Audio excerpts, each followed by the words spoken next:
When I was 17 years old, I had a Bible thrown at my head, and I was invited not to return to my church youth group. Suffice it to say that I took them up on that offer. The problem started when I started thinking for myself.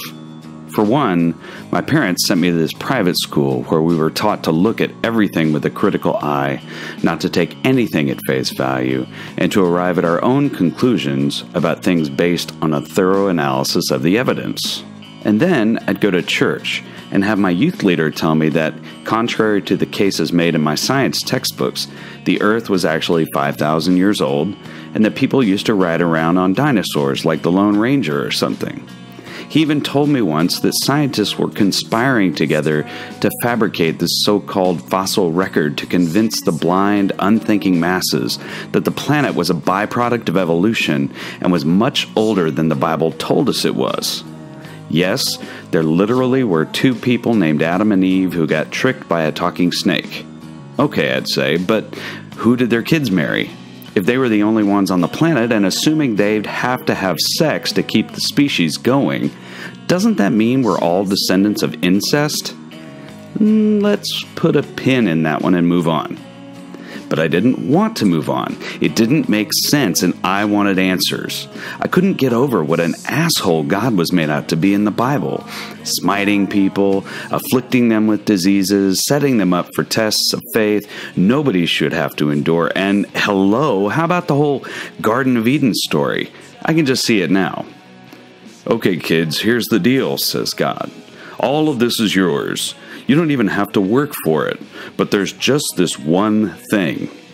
There's always one thing. See you in the middle of the garden? Ooh, yeah, says Adam, licking his chops. That looks awesome. Yeah, says God. It's the best one here. Don't touch it. Why not? Because. Because why?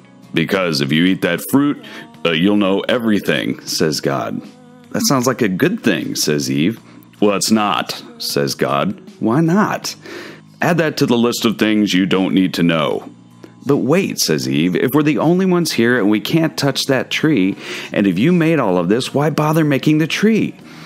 Well, says God, because I need an illustration to help demonstrate the nature of free will and to point out that no matter how much you humans ever have and no matter how good your life is, there will always be something else you want. Do what? Says Adam. Never mind, says God. Just don't touch it, okay? Feels like a setup, if you ask me. Then there's Noah, the great-grandfather of biblical do-over stories. He and his family were supposedly the only human beings spared the devastation of the Great Flood. Obviously, he had some serious leverage with the big guy, or maybe he just had some incredible carpentry skills. But it turns out Noah was quite the lush. After the family made their way back to dry land, he got his drink on and passed out in his tent with his junk hanging out. So this is the best God could do?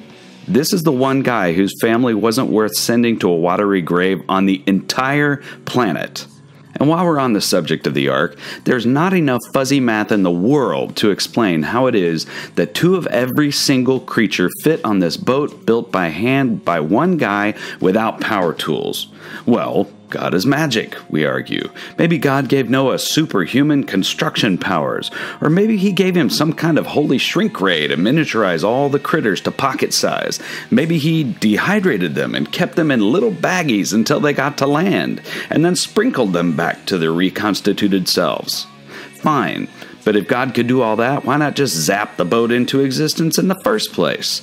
And if there's not normally enough water on the planet to flood everything, where did all the extra water come from? And where did it go when the flood receded?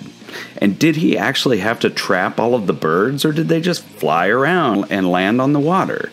And what about the fish, the whales, protozoa, land-dwelling bacteria? We'll get back to you on that.